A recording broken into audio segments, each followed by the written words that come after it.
Hello, everyone. Today I am joined by Stephanie Sims, and I'm so excited to share her with you all. I have really enjoyed following her and getting to know her on Instagram over the past year or so, and I just am really excited for an excuse to chat with her in person. So, Stephanie is a wife and mother of 5 children. She's a first generation American who grew up in Eastern Pennsylvania. And in her free time, she enjoys reading by candlelight, strolling through bookstores, trying new restaurants, and the occasional, frequent Target run. She's also the co-host of the Motherhood from Scratch podcast. So you can head over there and subscribe after you finish listening to this episode.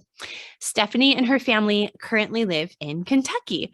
Thank you so much for coming on the show today. I'm excited to chat with you. I'm excited too, and this is truly an honor. Thank you.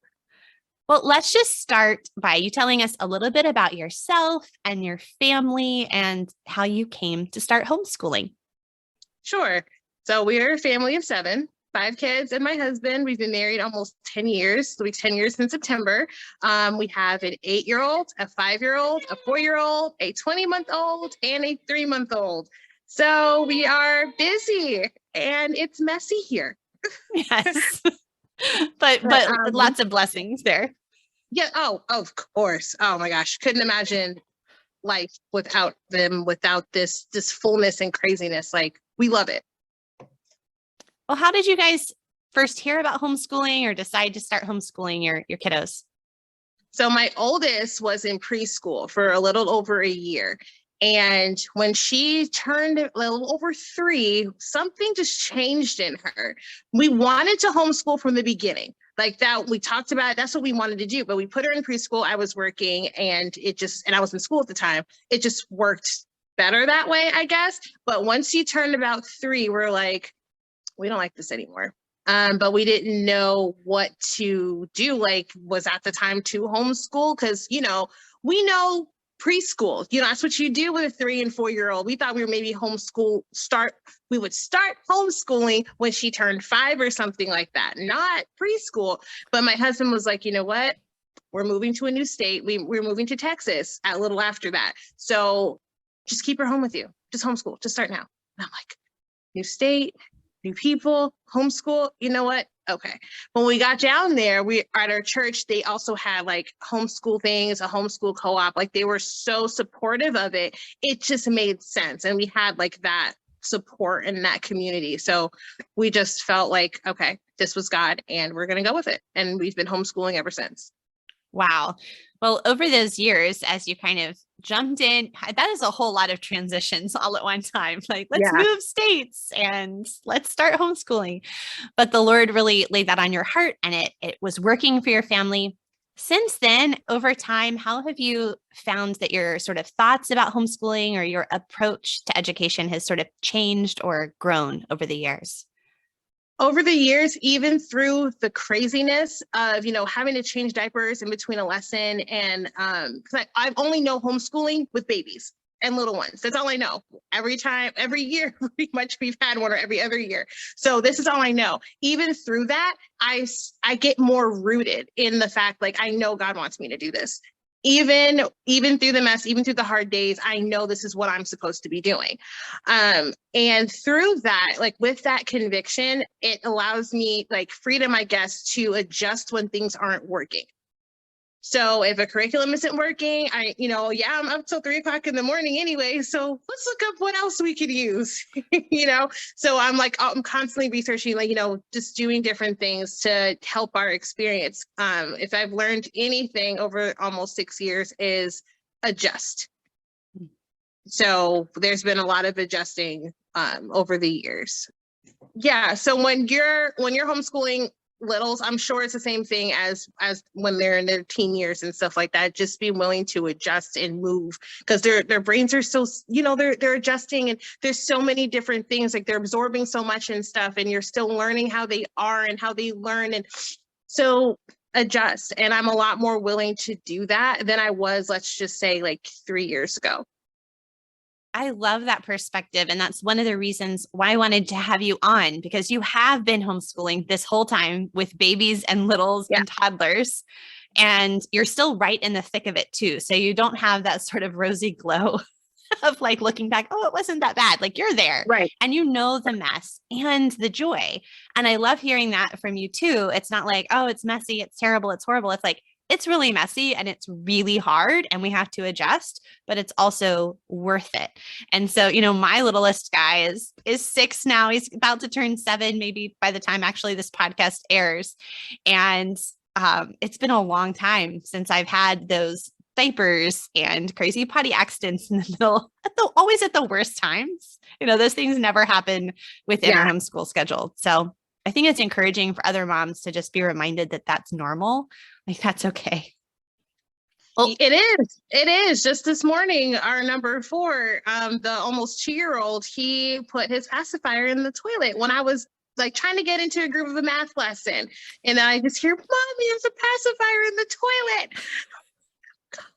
So yeah, I had to take a break and, get back to it. And something that with having 5 now and having like a little tiny baby is, how a lot of times we see on social media, like school should take maybe an hour now because you're not in public school, or 2 hours. That has not been the case for me. The more kids I have, the longer the day actually is because there's interruptions, which is fine. It's going to happen. There's toddlers, there's, a 5-year-old, there's things going on. And my husband works from home, so sometimes he might need me. So the day has gone from maybe 1 or 2 hours to like 4 or 5.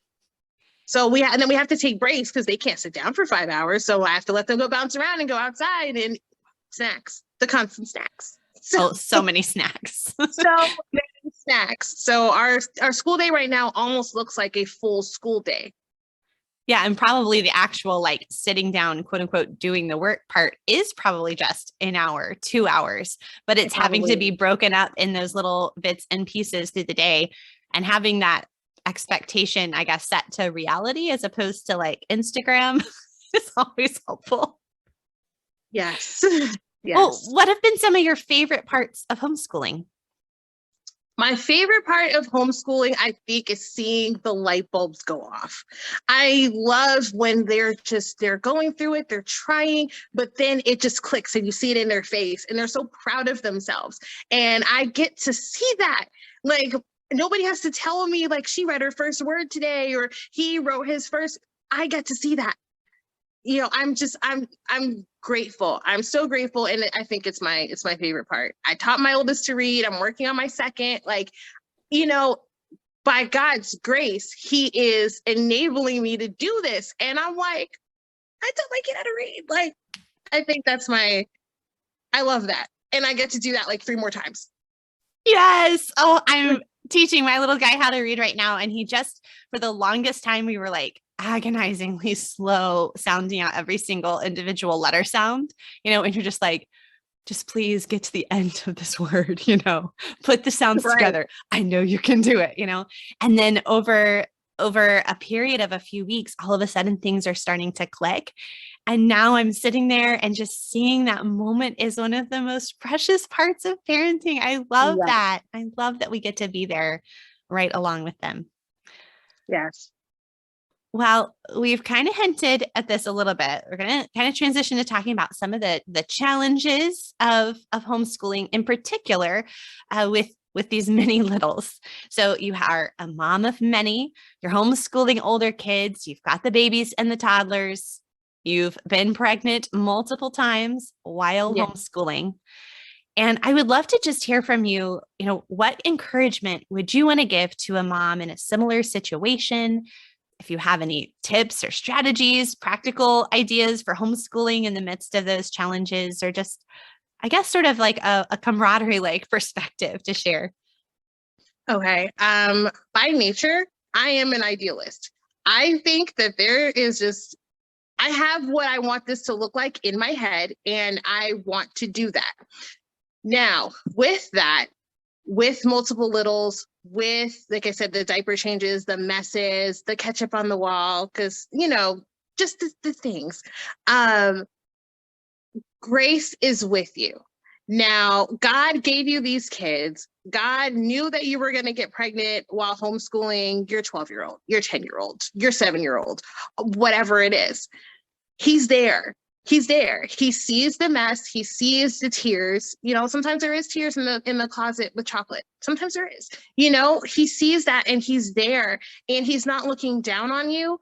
For these days, he made toddlers to be who they are. He made your child to be who they are. He made your strong-willed child and all these different, you know, characteristics that your children have. And he's there and he wants to help you. You know, it's more about faithfulness, I believe, than striving to be like this perfect person that you can show online, you can show on Instagram or whatever. Like, he's looking in your home and like, he's looking at your faithfulness. He's looking at how much you do want to help them, like how much you do want to serve your family, and you're doing the best that you can.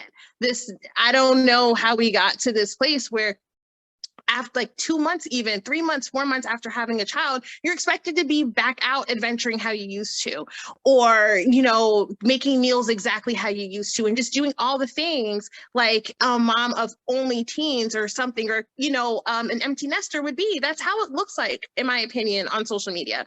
No, like, you're still healing and you need to give yourself grace and time for that. Bed schooling is a thing. Lay down.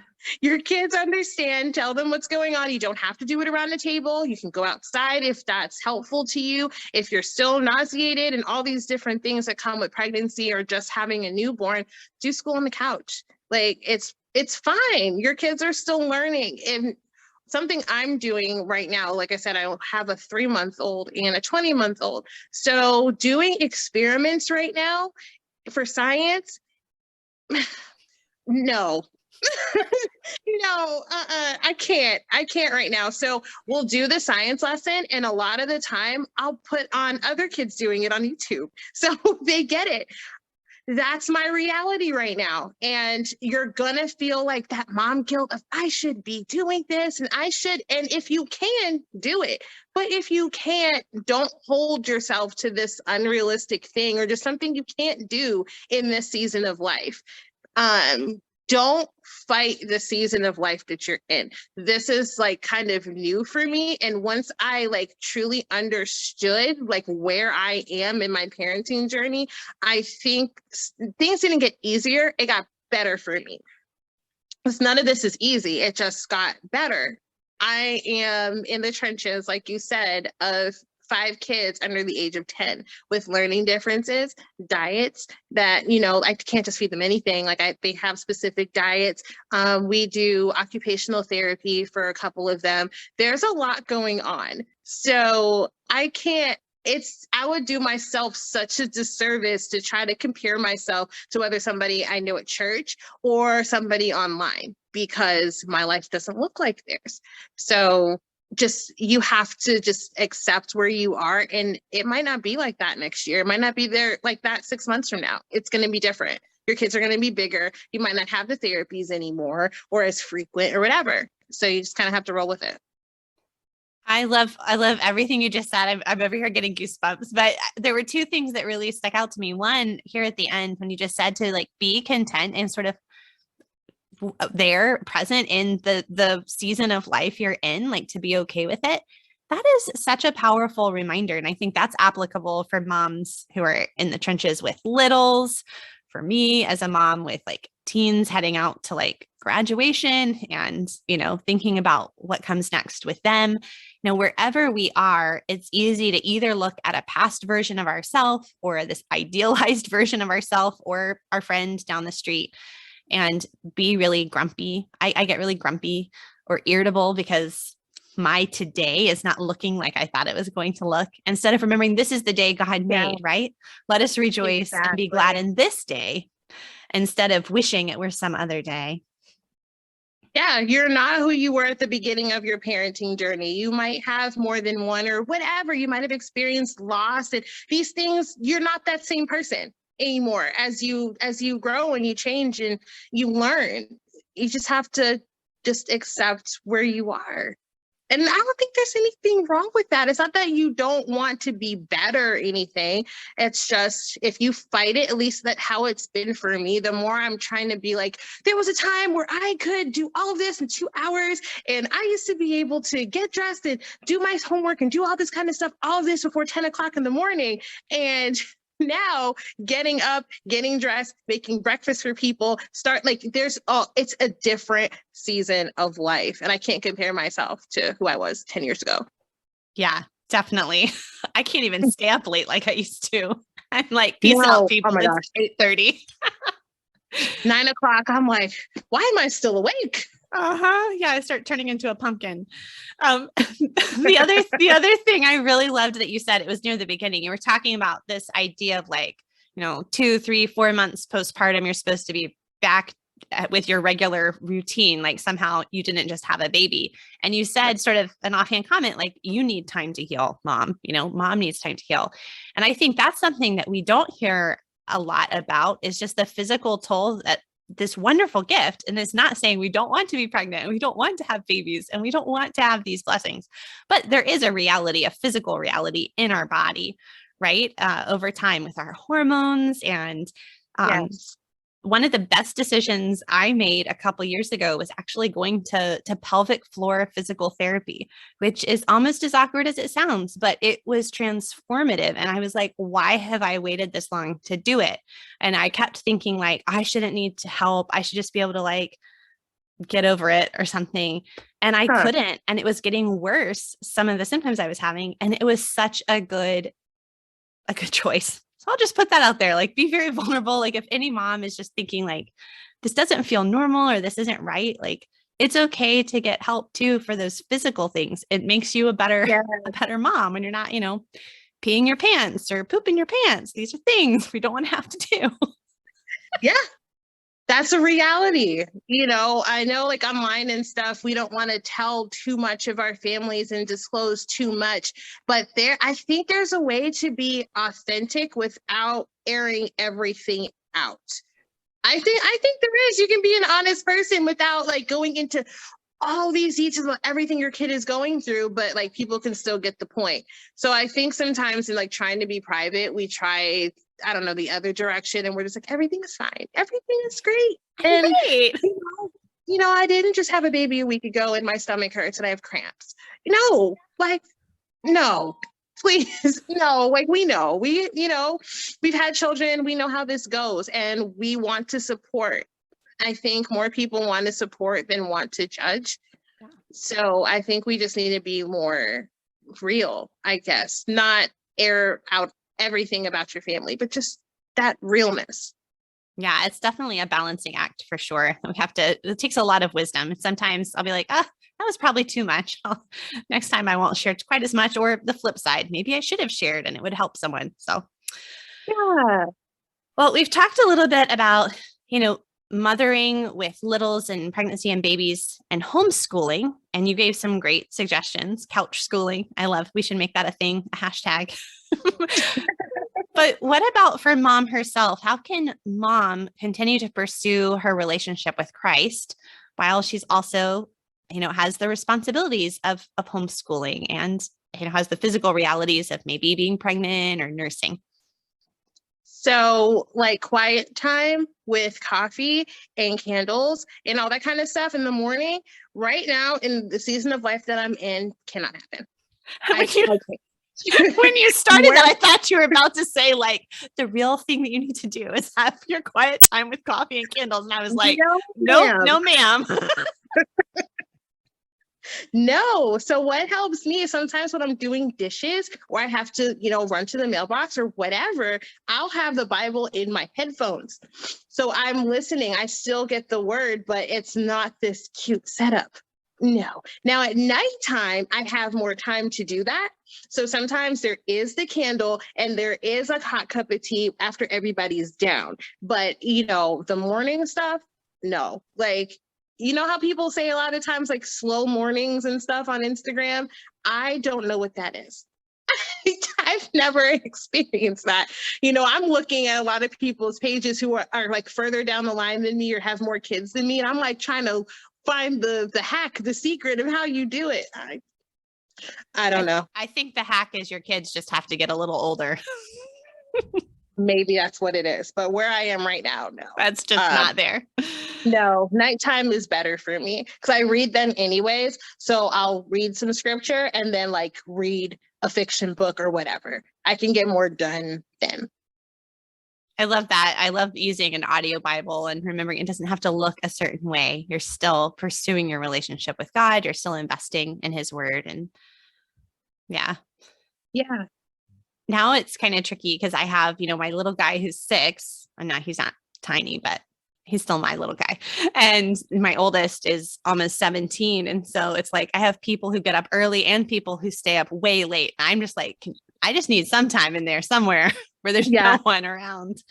But again, that's this season, right? Got to be content with my season. Exactly. Well, I think from what I'm seeing from like talking to moms with older ones like you and stuff, it changes. Like I might not be up all night anymore, but who knows, like there's still challenges even when you have teens. Like it's I'm not changing diapers anymore doesn't mean there's not anything else that could come up. I think with moms of littles, like who have mostly littles, like we're just like waiting for that day where like everything just makes sense. I mean, does it come? No, that's actually a really good point, right? Because it's so easy to just be like, oh, well, this season is hard, but if I can just get through this season, like I'll get to the next one, then it'll be easier. And then, of course, there's a different challenge there. And you're like, okay, I'm just going to like grit my teeth and get through this season, just sort of waiting for that next one. And then you miss out on the beauty of where you are, where God has you in that moment. And this side of heaven, of course, every subsequent season has its own challenge. I mean, Genesis 3 happened, so that's just reality. but we can kind of lose out on the beauty of right now if we're always just sort of like, oh, let's just get through this season, get to the next one. So, yeah. I will say though, it is nice being able to go to the grocery store by myself, leave everybody at home. Oh, that sounds one day. But I miss my babies. Well, Stephanie, here at the end, I want to ask you the 2 questions I'm asking everyone this podcast season. And the first is just, what are you reading lately? And doesn't even have to be a book. I know you're like, just have a newborn and everything. It could just be whatever that you have been reading or experiencing lately. Okay. I decided to go more fiction. I just need some feel-good reads, just some happy and calm. And so right now I'm reading The Irresistible Blueberry Bake Shop and Cafe. I'm about halfway done. I've been reading it for like maybe a month and I'm halfway because I don't have the time like I used to, but it's so good. And it's just a nice book. I'm not learning anything. Like it's not scary. I'm not crying. It's just a book and I'm enjoying that. It sounds really cozy. Yeah, it's sweet. I am also making my way through Mama Bear Apologetics. I haven't been reading it like every day or anything, but I'm slowly making my way through that one. That's a good one to learn from. Like I can't just read through it because there's a lot to pull out. Yeah. There's a lot to chew on. So a local friend of mine was recommending that. And of course I see their stuff online, but haven't checked out the book myself. I've added it to my very, very long list of books to buy, but I can't buy any of them right now, budget realities. Right. Yes, but maybe I'll have to now. Okay. Well, the final question is, what would be your best tip for helping the homeschool day run smoothly? Smoothly? Okay. If you can't get school done when you want to, do it when you can. If it's not in the morning and the baby's sleep in the afternoon or something, do it then. And if it's not the afternoon, if you have some time before or after dinner, get it done then. Adjust your schedule if you need to. Like you might not be able to get all 6 subjects done. I know different states have different regulations and stuff, but especially if you're in a state that's not that bad, you have 24 hours a day. If you're not sleeping, use them. That is a great piece of advice. I really love that. Stephanie, this has been so much fun to chat with you. Thank you for taking time out of your very full busy day to chat with us. Where can people find you all around the internet? My Instagram is the Seven Sims. I have a Facebook page. It's just my name. And my friend Jessica and I have a podcast. I have a podcast and I can't talk. It's called Motherhood from Scratch, and that's our handle. So we're on there too. Great. And I will have links to your podcast and Instagram channels and all that in the show notes for this episode over at humilityanddoxology.com. Thanks, Stephanie. Thank you, Amy. This is so fun. Right.